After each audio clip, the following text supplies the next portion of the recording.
এই যে তকমাটি লাগানো হয়েছে এটি তৎকালীন স্বৈরাচার সরকার কর্তৃক এটি বিদ্রোহ লাগানো হয়েছে। এই বিদ্রোহ যদি আমি বলতে চাই, এই বিদ্রোহ যদি হয়ে থাকে, এই বিদ্রোহটি তৎকালীন স্বৈরাচার সরকার এবং ইন্টারন্যাশনাল এজেন্সি এদের মাধ্যমে এই বিদ্রোহটি হয়েছে।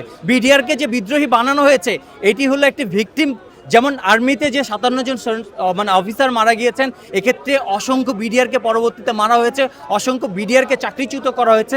ভিকটিম কিন্তু এই দুইটা পক্ষ, কিন্তু মাঝখানে থেকে যারা আসলে এটিকে ঘটিয়েছে, ষড়যন্ত্র করেছে, যারা মাস্টার মাইন্ড ছিল, যারা এটা টোটাল কার্যক্রমের ভিতরে টোটালি যারা আসলে এটাকে সূক্ষ্মভাবে ঘটিয়ে দিয়ে এখান থেকে সীমান্তের পাড়ি দিয়ে চলে গেছে, অন্য কাজগুলো করেছে, এই পক্ষটি আসলে এখনও ধরাছোঁয়ার বাইরে। মাঝখান থেকে আমরা কুল্লুর বলদ হয়ে আমরা এই বিডিআরের লোকজন আমরা রাস্তায় অবস্থান করছি।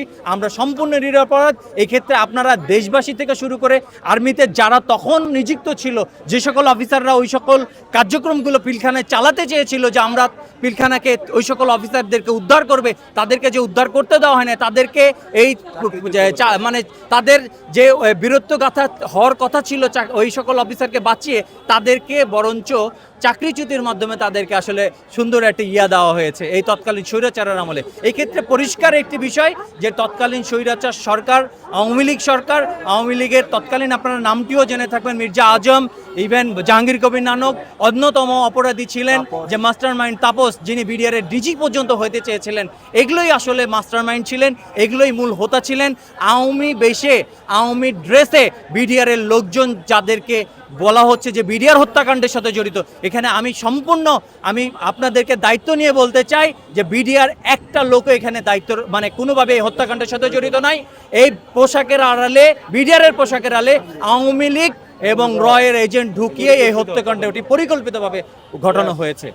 আমি ওবায়দুল্লাহ নাসিম, তৎকালীন 2009 সালে ট্রেনিংরত ব্যাচ 76তম ব্যাচের প্রতিনিধি হিসেবে আপনাদের সাথে কথা বলছি। এটা কোনো প্রকারের বিদ্রোহ ছিল না, এটা ছিল একটা পরিকল্পিত হত্যাকাণ্ড।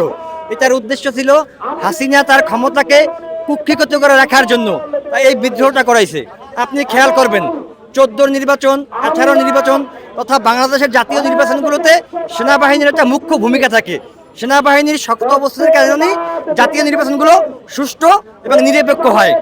হাসিনা জানতো যে সেনাবাহিনীকে দুর্বল করতে না পারলে সে তার ক্ষমতাকে কক্ষিগত করতে পারবে না। তার কারণে তিনি এই ইন্ডিয়ার রয়ের সাথে ষড়যন্ত্রে লিপ্ত হয়ে 57 জন সেনাবাহিনী অফিসারকে হত্যা করছেন এবং হত্যা করার পরে এখানে শত শত আপনার সামরিক বাহিনীর অফিসারকে এদের সাথে চাকরিচ্যুত করছে। যারা মুখ খুলতে চাইছে, যারা ঘটনার প্রত্যক্ষ দোষী ছিল, যারা ওই দিন পিলখানা ঝুঁকতে চেয়েছিল এই বিদ্রোহ দমন করার জন্য, বিদ্রোহের নামে যে হত্যাকাণ্ড দমন করার জন্য, তাদেরকে চাকরিচ্যুত করা হয়েছে, পানিশমেন্ট দেওয়া হয়েছে। এটা ছিল একটা সুপরিকল্পিত হত্যাকাণ্ড, এটা কোনো বিদ্রোহ ছিল না। বিদ্রোহ হলে হয় সারা ইউনিট ব্যাপী বিদ্রোহ হয়। এটা আমাদের ঢাকায় শুধু হয়েছে, পিলখানায়। ঢাকার বাইরে কোথাও কোনো বিদ্রোহ বলেন, উচ্ছৃঙ্খল বলেন, কোনো কিছু হয়নি। সেখানেও ঢাকার বাইরে হাজার হাজার বিডিআর সৈনিককে ঢাকার সাথে সামঞ্জস্য করে চাকরিচ্যুত করা হয়েছে। এর মানে কি?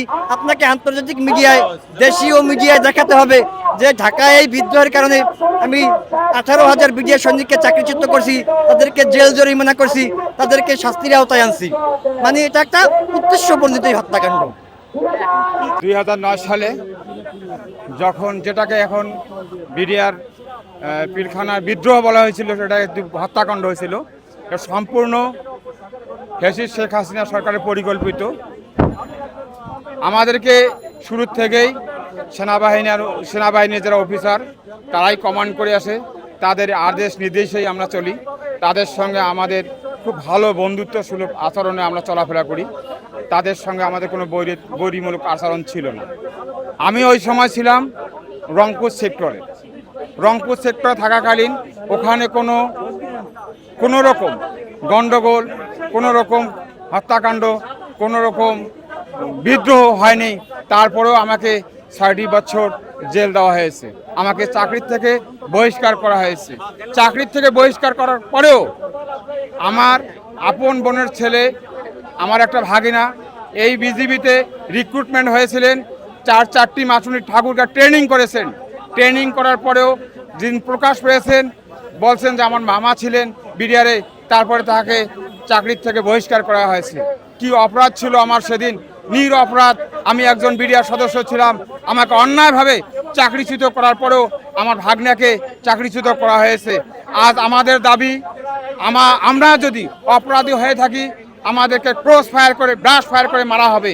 আর যদি নিরপরাধ হয়ে থাকি আমাদের সমস্ত সুযোগ সুবিধা সহ হয় চাকরিতে বহাল করতে হবে, না হলে আমাদের দাবি, আমাদের যে পাওনা এটা আমাদেরকে দিতে হবে। আমরা বাড়ির থেকে ছেলে সন্তান, মেয়েদের কাছে, স্ত্রীদের কাছে, ভাই বোনদের কাছে বিদায় নিয়ে চলে এসেছি। আমরা হয় আমাদের সম্মান নিয়ে বাড়িতে ঢুকবো, না হলে আমরা সাদা কাপড় নিয়ে লাশ হয়ে বাড়িতে ফিরবো।